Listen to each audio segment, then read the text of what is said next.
yanvar şəhidlərinə həsr etdik. 1990-cı il 19-undan 20-sinə keçən gecə nə baş verdi? Bu gecə vətən tank ilə güllə səsləri ilə onların fəryadı səslənildi.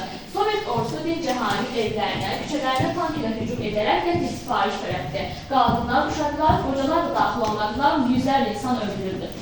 Şəhər vətəninin bir qarış torpağı üçün öz ailəsindən, övladlarında və canından keçənlərdir. Onlar heç bir zaman unudulmur, daim xalqın qəlbində yaşayırlar.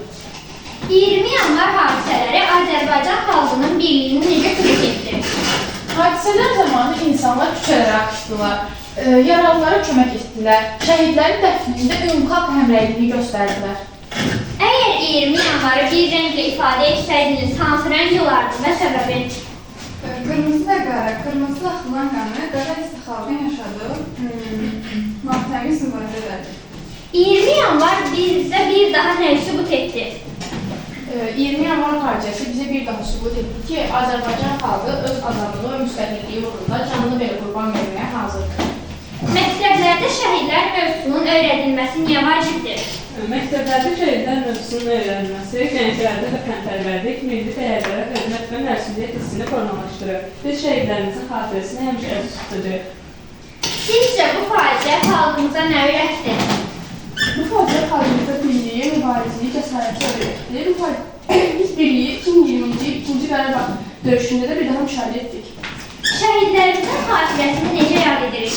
Şəhidlər anı mərasimləri bir dəqiqə sükutu ilə yad edilir. Sənin səsi harada eşidilir?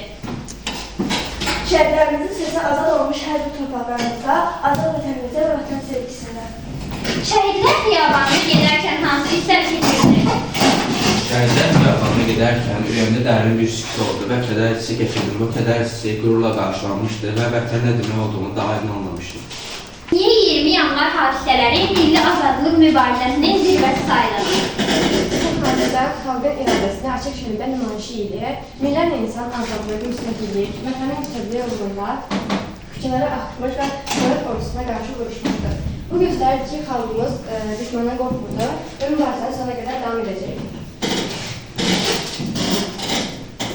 Və sonda demək istəyirəm ki, 1990-cı il 20 yanvar şəhidlərindən bizi 36 il ayırır və biz onları şərəf və qürurla anırıq. Allah rəhmət eləsin.